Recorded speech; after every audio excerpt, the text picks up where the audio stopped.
첫째, 한국교회는 교회 중심에서 세상 속으로 나아가는 헤르다 전환, 세상이 빛과 소금이 돼야지 교회의 빛과 소금이 되어서는 안 된다는 것입니다. 그래서 공동신학을 발전시켜가지고 사회 다양한 영역에 사실 우리가 정말 어느 분야든지 좀 하나님의 은혜가 필요하지 않은 부분이 없다고 생각되는데,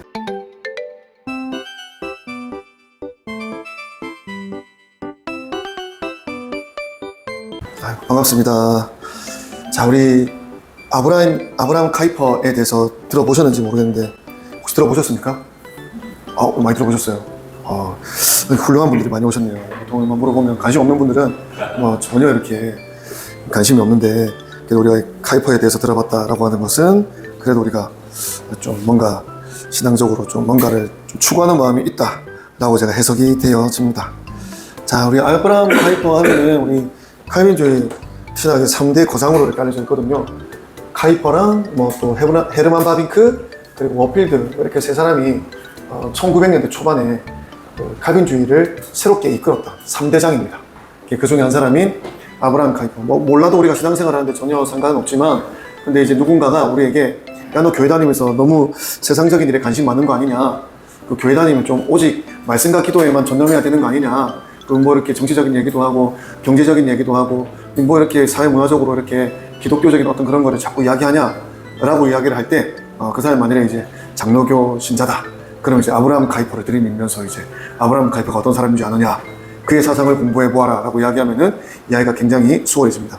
이 아브라함 카이퍼는 일단은요, 몇 가지로 주제를 좀 잡아서 정해봤는데, 일단은 아브라함 카이퍼의 간단한 생애에 대해서, 그리고 이 사람이 주요하게 주장했던 신학적인 어떤 핵심들, 근데 왜 그런 주장들을 하게 되었는가 하는 그 당시의 시대 배경, 그리고 그 사람은 그러면 그런 신학적인 주장들을 했는데 실제로 그럼 그 사람도 그런 삶을 살았느냐, 어떻게 그 신학적인 것을 삶으로 풀어내느냐 라고 하는 부분, 그리고 하나 더 이승만 대통령과 아브라함 카이퍼가 좀 관련이 있을까 하는 부분들 또 하나 더. 왜냐하면 이승만 대통령도 프린스턴에서 이제 공부를 하셨는데, 박사학위를 할 때 그때가 1909년에서 10년 그때죠. 그때 공부를 하셨는데 아브라함 카이퍼가 그때로부터 딱 10년 전에 프린스턴 대학에 가지고 스톤 강의라고 하는 지금도 제일 유명한 아브라함 카이퍼의 저서 중에 하나인데 칼빈주의 강연이라고 하는 강의를 6번에 걸쳐서 이렇게 시리즈로 했습니다.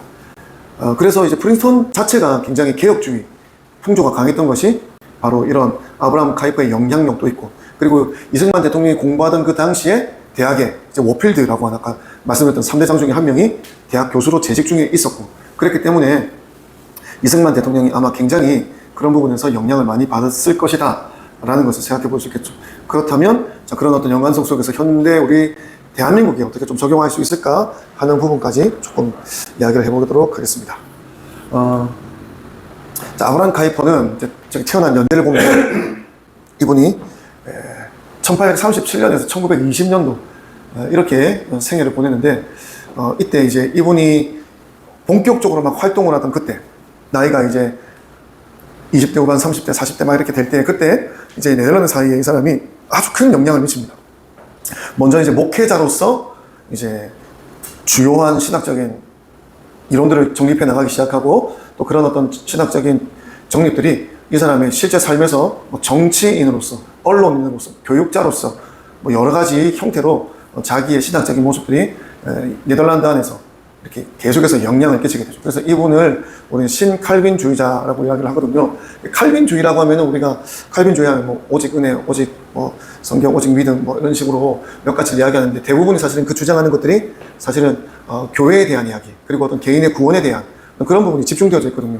왜냐하면 칼빈이 활동하던 당시에는 그런 교회와 구원에 관한 부분들이 캐톨릭 중심이었던 그런 교회에서 왜곡된 가르침들이 있었기 때문에 그것에 대하여 반박하는 움직임으로써 칼빈이 이제 그런 부분에 주요하게 개인의 구원은 어떻게 하나님과 개인이 1대1로 이루어지는 것이다, 우리 교회는 오직 말씀과 믿음으로 우리가 하나님 앞에 서는 것이다, 이런 어떤 가르침들이 주요하게 있었는데, 이제 그런 가르침의 어떤 연장선에 전체 흐름은 똑같지만, 이제 아브라함 카이퍼 같은 경우는 본인이 살았던 어떤 시대의 흐름 속에서 칼빈주의를 더 이렇게 그 시대의 어떤 필요에 맞게끔 재정립을 했다라고 하는 거죠. 그래서 이분은 교회 바깥으로 우리가 가지고 있는 신앙과 구원을 어떻게 더 확장해 나갈 수 있는가라고 하는 부분에 더 이렇게 관심을 가지고 신학적인 이론들을 세워나갔다는 것입니다. 스몰 토크 좀 하겠습니다. 이제 토요일 날 이제 표희선 권사님 우리 노회에서는 청소년 특강 제가 강사로 모셨거든요.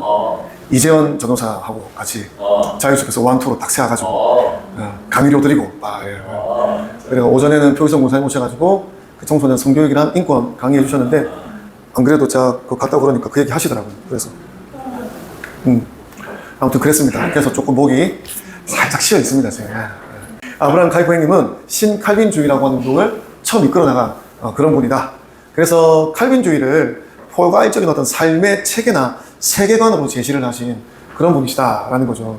그래서 그 당시에 인간 중심의 어떤 신학 운동이라든지 또 사람들의 어떤 계몽주의라든지 이성주의라든지 이런 것들이 굉장히 강하게 막 일어나고 있고, 또 네덜란드 하면 원래 개혁주의의 중심지 아닙니까? 근데 네덜란드 교회들의 강단도 이런 인본주의적인 그런 세찬 물결들이 막 강단을 이제 넘어뜨리고 있는 그때에 우리가 신본주의로 더 나아가야 된다라고 하면서 이 신본주의가 교회 안에서만 머물러서만 되는 것이 아니라 우리 사회 전반에 이 신본주의적인 세계관이 확장되어야 된다라고 하는 어떤 그런 시대적인 요청에 따라 이분도 이런 신학을 더 이렇게 확장시키고 정립을 하신 거죠. 그래서 기독교 신앙이라고 하는 것이 개인 내면의 어떤 구원과 어떤 그런 믿음의 성장 이런 것을 뛰어넘어서 그것이 삶 전체로 이렇게 나타나야 된다라는 거죠. 그게 바로 영역 주권입니다. 이 영역 주권이라고 하는 것, 그리고 일반 은총, 이 두 가지, 커먼 그레이스라고 하는 이 교리 두 가지가 기독교적인 세계관을 핵심적으로 이렇게 정립을 하는 것입니다. 네. 그래서 이제 세속주의, 자유주의가 판을 치던 그 당시 어떤 시대 분위기 속에 나는 개혁주의적으로 하나님 중심의 세계관을 제시하겠다라는 거죠. 그래서 그 하나님의 주권이 우리 삶의 모든 영역에 영향을 미친다. 또 그래야 된다라고 하는 사상을 전파한 게 바로 우리 아브라함 카이퍼의 핵심적인 사상입니다.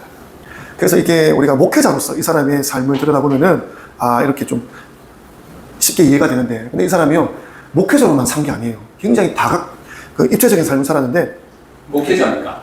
그럼요. 먼저 목회자죠. 원래는 목회자죠. 준비까지 하시는. 네. 원래 이제 목회를 먼저 시작을 했죠. 신학을 하고. 근데 이제 뭐 본인도 처음 이제 신학하고 목회를 시작할 때는 시골교회에 부임했는데 본인도 자유주의 어떤 신학의 영향을 받았던 거예요. 그래서 좀 신학적으로 이렇게 좀 갈팡질팡, 신본주의, 인본주의 사이에서 좀 약간 이렇게 갈팡질팡 했거든요. 근데 항상 우리 교회는 성도들이 보수적이에요. 성도들이 아주 신앙에 있어서 정통을 지키기 원하거든요. 시골교회 가는데 거기 이제 뭐 제빵공장 사장님이라든지 일하는 광부라든지 이런 사람들이 굉장히 신앙적으로 바로 서 있는 거예요. 그래서 그런 사람들과 교제를 하면서 내가 뭔가 조금 겉멋이 들었구나, 내가 뭔가 좀 이성적으로만 내가 신앙을 생각하고 있구나라는 것을 돌이키게 되면서 이분이 이제 회심을 확 하게 됩니다. 성도들 때문에. 그래가지고 이제 정신을 차리고 신본주의 그리고 칼빈주의를 다시 회개해야 되고, 이 모든 하나님 중심의 사상이 네가 빵 만드는 그곳에도 확장되어야 되고, 네가 교육을 하고 있는 그 교육 현장에도 확장되어야 되고, 심지어는 이제 정치, 사회, 문화 전반에 확장되어야 된다라고 생각을 하고, 나중에는 본인이 이 정치판에 이제 뛰어들게 되는, 조집사님 말씀하신 대로 나중에 네덜란드 총리까지 역임을 하게 되고, 아마 우리 민주주의가 역사에 태동하고 난 이후에 정확하게 기독교적인 어떤 색채를 가지고 정당을 창당을 한 첫 번째 케이스가 아마 이 부분이거든요. 반혁명당을 창당했다. 반혁명당 이름이 되게 세 보이잖아요. 반혁명당, 어떤 혁명을 반대하는 걸까요? 프랑스 혁명. 정확하게 역시 프랑스 시민혁명이 잘못되었다라고 하는 그런 어떤 주창 아래 만들어진 어떤 그런 정당입니다.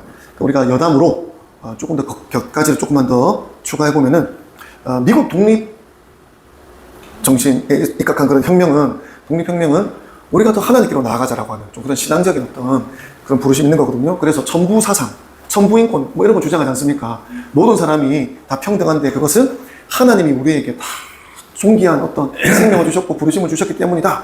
그 하나님 중심으로 나라를 세우자. 모든 사람은 평등하다.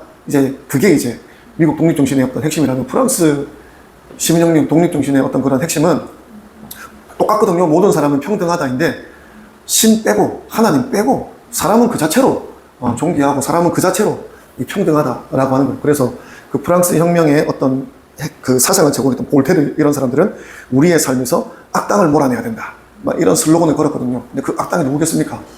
하나님. 이 어떤 우리 신 중심의 과거의 어떤 구습에서 벗어나야 우리 인간 이성 중심의 평등한 세상을 만들 수 있다라고 하는 게 프랑스 혁명입니다.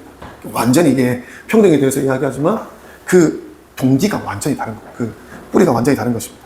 그래서 그런 인본적인 어떤 이런 거죠. 인간 중심, 뭐 자유주의, 세속주의 이런 게 다 여기서 나왔습니다. 그 프랑스 혁명에서. 그래서 그 반혁명당 창당을 하게 된 시대적인 배경이 거기 있는 것입니다. 그 총리까지 역임을 해서 여러 가지 사회 실험을 합니다. 이분이 실제로 그 칼빈주의에 입각한 정책을 펼쳤을 때 우리 사회가 어떻게 되는가 막 이런 걸 이 사람이 총리가 돼가지고 마음껏 실험을 해요. 참 대단하네. 그래서 뭐 대학도 만들고 교육 어떤 제도도 만들고 막 그렇게 하는 거거든요.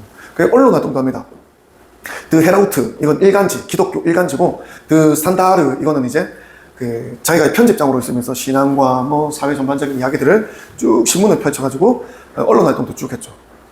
약간 좀 이승만 대통령이랑 결이 좀 맞는 부분이 있죠. 그런 부분에서 교육자, 자유대학교 설립을 통한 기독교 교육 실현, 또 목회자로서 맨 처음 이제 베이스트 교회 여기가 이제 회심을 해줬던 그 시골 교회입니다. 그 다음에 여기서 이제 위트레우트랑 암스테르담에서 목회자 때는 좀 큰 대형 교회였어요. 큰 교회에서 이제 사역을 하면서 좀 이렇게 명성을 얻고 또 영향력을 발휘하던 때에 이제 정계로 진출을 하게 되죠. 그래서 사상, 영역 조건, 일반 원종 교리를 신학적인 어떤 토대 위에 사상적으로 제공한 철학적인 부분도 있고, 또 사회개혁가, 기독교 세계관으로 우리 사회를 변형시켜보자. 이런 여러 가지 다각도로 이 아브라함 카이퍼를 바라볼 수 있게 한 결정적인 이 사람의 철학이 어디에 있느냐? 바로 영역 주권에 있다라는 것입니다.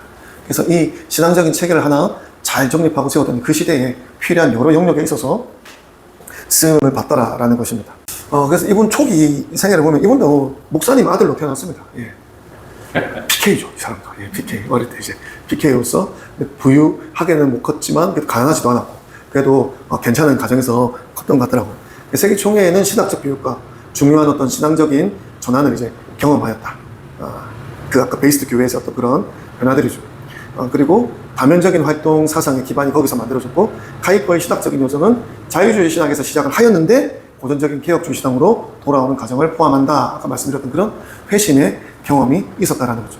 이 레이던 대학교입니다. 레이던 대학교, 네덜란드에서 명문으로 알려져 있는 그런 대학교인데요. 여기 입학을 해서 여기서 이제 공부를 하는데 신학적으로 자유주의 영향을 받습니다.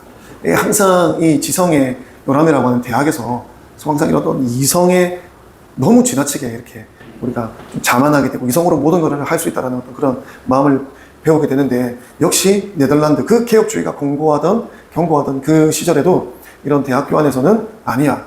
인간의 이성, 인간이 계몽하면은 못할 게 없어. 막 이런 어떤 사상들이 그 안에서 또 아주 유행하고 있었다라는 것입니다. 그래서 그 당시 이 현대적인 어떤 현대주의 신학 사조가 굉장히 학교 안에 팽배해 있었다라는 것이죠. 그리고 학문적인 우수성을 인정받으며 신학 교육을 이수해 공부를 잘했다라는 것입니다. 근데 이제 이 소설을 읽으면서 이 사람은 굉장히 회심을 또 경험하게 되는데, 레드클리프의 상속자라고 하는 소설을 읽게 됩니다. 어떻게 읽게 되느냐? 저 시골 교회를 목회하던 그때쯤에 자기 약혼녀가 책을 한 권 선물해줬는데, 바로 이 책이라고 해요. 영국에서 유행하던 아주 신앙서적인데, 이 책을 읽으면서, 내가 이렇게 하나님을 떠난 어떤 신앙생활을 해서 안 되겠다. 내가 하나님 중심의 신앙을 해야 되겠다라는 어떤 그런 회심을 경험했다는 것입니다. 그리고 이 당시에 칼빈의 저서와 그리고 또 우연하게 어떤 그 신학자의 어떤 책 전집을 발견하게 되는데 그걸 읽으면서 내가 어떻게 이 책을 발견했지 하면서 그 책을 읽으면서 그래 말씀으로 돌아가야 돼 하나님으로 돌아가야 돼 이런 경험을 하게 됩니다. 이 사람은 그거를 그 당시 그 시절에 하나님이 내게 주신 아주 특별한 기적이라고 이렇게 회고를 하더라고요. 그래서 이런 과정들을 통해서 내가 저런 어떤 인간적인 어떤 자유주의 신학에서 다시 개혁주의적인 신학으로 돌아올 수가 있었다. 이런 어떤 회심의 경험이 아주 기적적인 게 있었다라는 것이죠. 그래서 고전적인 기독교 신앙으로 돌아오는 전환점을 맞이하게 되었다. 그래서 베이스트에서 첫 목회를 시작하게 되었고 평범한 신자들의 견고한 개혁주의 신앙에 영향을 받았다라는 것입니다. 성도들에게 오히려 더 개혁주의적인 신앙의 전통에 영향을 받게 되어서 나중에 이분도 회심을 하게 되는 그런 경험을 하게 된다는 거죠. 굉장히 좀 특별한 어떤 그런 회심의 경험이 있었던 것 같습니다. 그래서 이런 작은 거인들, 작은 어떤 사람들의 어떤 이야기들 속에서 나도 변화가 되었다라는 것입니다. 목사님, 저기 프랑스 혁명 후에 태어났잖아요. 이분이요? 태어난 게 1837년. 네. 한 몇 년쯤 후에 태어난 거죠? 100년쯤인가? 1789 그래. 40. 반세기 정도? 그러니까 당시 한 50년이 채 안 된 시기 정도니까 굉장히 이제 활발하게 그 사상이 젊은이들 사이 특히 막 이렇게 퍼져나가고 있었고, 그래, 우리가 신 아래에서 살아가는 게 아니라 인간의 어떤 이성이 정말로 모든 것을 할 수 있을 거야. 그런 사상이 지배적인 그런 때였다라는 것입니다. 자, 그래서 목회 활동을 저렇게 처음 시작했던 곳에서 또 위트레우트, 암스테르담으로 이동하고, 그러면서 이제 이 큰 교회 안에서 개혁 운동을 막 주도합니다. 우리 다시 근본으로 돌아가자, 막 이런 운동을 막 하는 거예요. 신앙과 삶의 통합을 강조하는 좀 그런 설교를 하면서, 이게 신앙과 삶이 분리될 수 없다. 우리가 신앙생활을 하는 것이 교회 안에서만 막 이야기하는 것이 아니라 지금 저 대학을 다시 새롭게 해야 되고, 그리고 또 우리 정치를 새롭게 해야 되고, 우리 가정을 새롭게 해야 되고, 막 이렇게 하나님의 어떤 주권이 모든 삶의 영역으로 확장되어야 된다. 막 이런 얘기들을 막 하기 시작하는 거예요. 그래서 그런 얘기를 일간지에 싣고 또 신문에, 주간지에 막 내보내고 하면서 영향력을 더 펼쳐나가죠. 사실은 굉장히 많은 논쟁이 있었고 반대파들의 어떤 그런 반발도 심했다라고 합니다. 그럼에도 불구하고 자기의 어떤 신학적인 논지를 굽히지 않고 펼쳐나갔다라고 이야기하더라고요.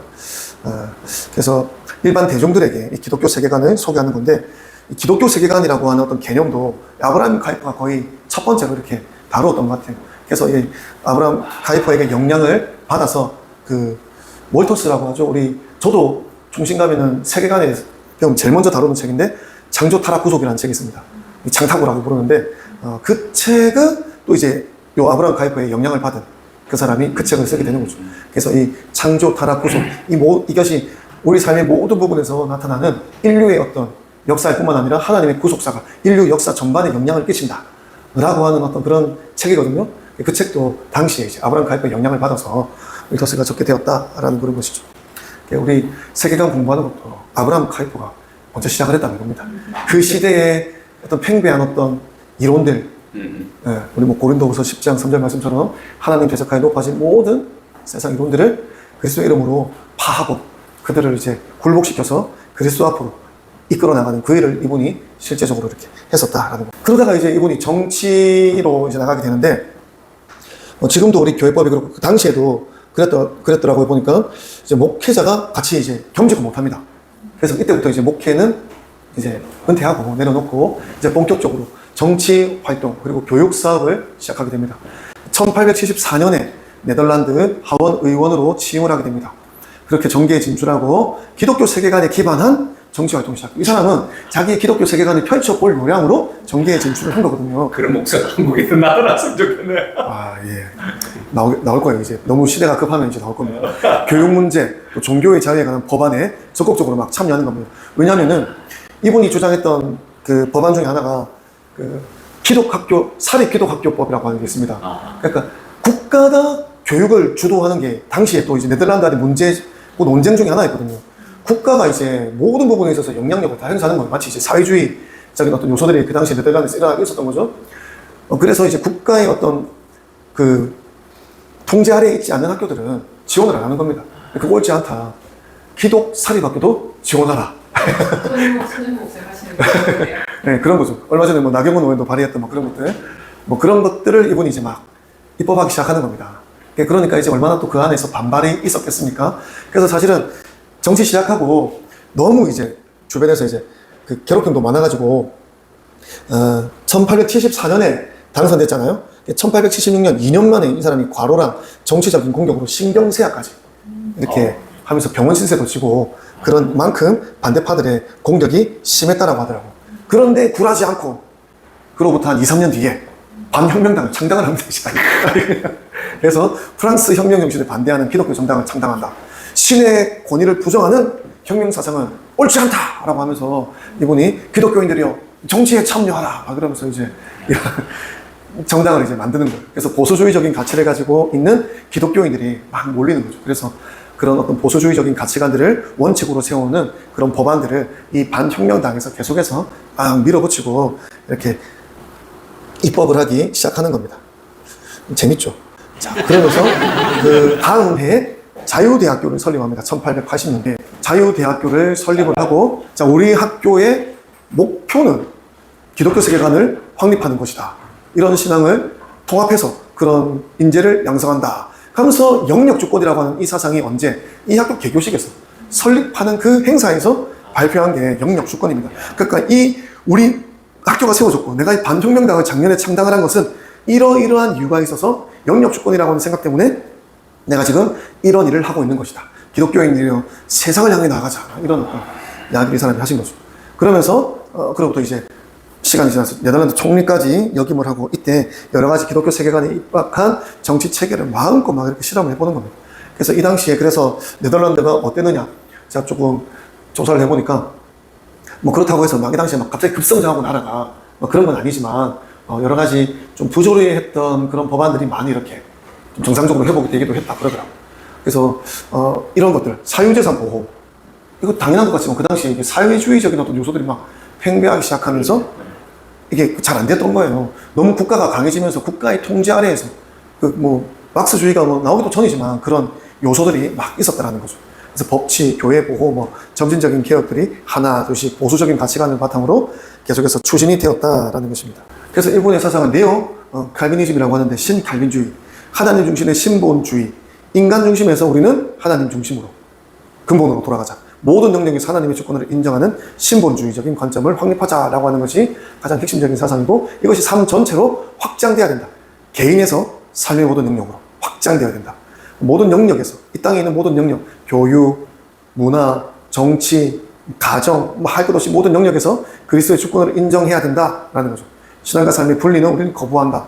그래서 포괄적인 세계관으로서 칼빈주의를 단순한 교리 체계가 아닌 포괄적인 삶의 체계로 재해석했다. 모든 학문과 문화, 사회 영역을 아우르는 기독교적인 세계관을 발전시키자라는 거죠. 그래서 영역 주권이라고 하는 것은 여기 나와 있는 여러 가지 모든 것들을 다 예수 중심으로 하나님의 주권으로 다 뻗어나가자라는 것입니다. 그래서 뭐 이러한 것들이 다 하나님께서 이제 직접 통치하시는 부분들이다. 우리는 그런 부분들을 주님께 올려드리자라는 것이죠. 그래서 각 영역의 고유한 권위, 각각이 다 중요한 고유한 영역이 있다는 것입니다. 다른 영역이 침범할 수 없는 독자적인 주권을 보유하고 있다는 거예요. 그래서 서로 균형과 조화가 필요하다. 모두가 다 하나님의 주권 아래 발전해야 된다는 것입니다. 국가의 역할과 한계가 있다는 거죠. 국가가 모든 것을 다 할 수 없다라는 것입니다. 그래서 과도한 국가 권력을 경계하고 국가가 여기 침범. 국가마저도 이들 중에 하나라는 것입니다. 이런 영역 중에 하나라는 거예요. 정치라든지 뭐 안보 뭐 이런 것도 다 이 중에 하나의 영역으로 포함되는 것이지 국가가 이 자리에 서서 모든 것들을 다스릴 수 없다라는 것이죠. 그래서 이것이 중요한 영역 주권이고 그 다음에 일반 은총의 교리는 무엇이냐. 하나님의 보편적인 은혜는 타락한 세상 가운데도 마치 우리가 성경에 하나님의 비를 의인과 악인에게 다 고루 주시는 것 같이 하나님의 보편적인 은혜가 인류에게 동일하겠다. 그리고 사회 문화의 보존. 우리 인간 문화라고 하는 것도 역시 하나님이 보존하시고 유지하신다라고 하는 거죠. 하나님의 허락 없이 이런 세상 문화가 이렇게 구속사회에 일반 역사가 흘러갈 수 없다라는 그런 이야기입니다. 그리고 비기독교인들에게도 세상을 더 아름답게 만들어 나아갈 수 있는 그런 재능이 있다는 거예요. 왜? 그들도 똑같이 이마고데이라고 하죠. 하나님의 형상. 비기독교인도 다 하나님의 형상으로 만들어졌다는 겁니다. 그러니까 그들에게도 그런 재능을 하나님이 신령 가운데 불어넣어 주셨다는 거죠. 그래서 이게 문화 참여의 기반이 된다는 것입니다. 그래서 우리가 믿는 자지만 믿지 않는 자들과 연합할 수 있는 근거가 사실 이 일반 은총 교리에 있는 거예요. 그래서 믿지 않는 자들을 할지라도 특별 은총 가운데 일반 은총과 서로 연합하고 이 하나님의 주권 가운데 두 측면으로서 상호 연결될 수 있다라고 하는 그런 부분이죠. 자, 이런 부분들이 이제 어떤 사람들이 조금 염려하는 부분이기도 하는 거예요. 그러니까 우리가 모든 사람과 다 이렇게 연합할 수 있느냐, 뭐 WCC 그거 괜찮으냐, 뭐 이런 식으로까지 이야기하는데 아브라함 카이퍼가 이야기하는 것은 그런 부분은 아닐 거예요. 우리가 하나님의 나라를 확장시켜 나아가는 데 있어서 믿는 사람들뿐만 아니라 믿지 않는 사람들까지도 하나님께서는 악한 자들마저 하나님의 때를 위하여 사용하신다라고 하는 또 그런 가르침을 따라서 이런 부분들을 주장을 했던 것 같습니다. 그리고 그게 맞죠. 자, 그래서 당시 네덜란드도 세속주의, 뭐 이런 계몽주의가 확산되면서 기독교의 사회적 역할과 영향력이 계속 감소되고 있는 겁니다. 교회가 이렇게 하락할 뿐만 아니라 기독교 자체의 영향력 자체가 이제 희석되고 있는 거죠. 자유주의 신학이 막 오르면서 성경의 권위, 뭐 초자연적인 요소, 그리고 또 특별히 뭐 성령 사역 이런 것들을 이제 부정하기 시작하는 겁니다. 영적인 거 이야기하지 마라. 이성적으로 말할 수 있는 것만 이야기해라. 뭐 그런 거죠. 기적 그거 어떻게 이성적으로 설명할 거냐? 안 된다라는 거죠. 그런 것들이 막 이제 대두되기 시작하는 겁니다. 그리고 국가 지상주의 이게 국가가 모든 것을 다 할 수 있다. 이제 프랑스 혁명 이후에 국가 중심의 사상이 이제 막 확산되는 겁니다. 이제 이런 것들이 네덜란드에 영향을 미쳤던 것이죠. 인본주의적인 교육 시스템, 이런 거 종교 교육에 있어서 자유에 대한 어떤 제한이 일어나게 되었고 인본적으로 막 가르치는 어떤 교육 철학들이 막 일어나게 되었다는 거예요. 기독교적인 가치관은 당연히 교육에서 이제 배제되는 거죠. 산업화, 또 이 당시에 또 이제 막 고도로 막 산업화되는 그런 시대, 사회 경제적인 문제도 막 일어나면서 사회 구조가 막 너무 예상하지 못하는 빠른 속도로 변화되는 겁니다. 그래서 그 가운데 이제 노동자 계층의 열악한 근로 환경과 빈곤 문제가 막 일어나기 시작하는 거죠. 도시화, 이런 것 우리가 따르는 문제들. 그래서 경제적 불평등, 사회계층 간 갈등이 막 심화되는 격동의 시기였다는 거예요. 한마디로. 격동의 시기 가운데에 대안으로 나온 것이 다시 근본으로 돌아가자라고 하는 것입니다. 그래서 이승만 대통령과 우리가 좀 비교를 해보면은 이승만 대통령도 사실은 이런 이 아브라함 카이퍼 영역 주권에서 이야기하던 기독교 중심의 국가 체계를 세우자라고 하는 부분에서 이승만 대통령도 동일한 어떤 이야기를 했죠. 그래서 이승만 대통령이 어떤 신앙 형성에도 아브라함 카이퍼의 어떤 칼빈주의 이게 굉장히 영향을 미쳤을 것이다 라고 우리가 보는 것도 아까 앞서 말씀드렸던 그런 부분들이죠. 그래서 이승만 대통령이 기독교 입국론을 통한 기독교적 가치를 가진 국가 건설을 하겠다. 기독교적인 가치관을 통치의 근간으로 삼고자 하는 것은 바로 이런 부분에 영향을 받았다. 브리턴 신학교는 당시 카이퍼의 사상이 널리 퍼져 있었다. 1989년 카이퍼의 유명한 칼빈주의 강연이 이루어졌고 또 카이퍼의 뒤를 이은 워필드 같은 사람들이 이승만 대통령이 공부하던 당시 프린스턴 대학교 안에 교수로서 재직하고 있었다라는 것이죠.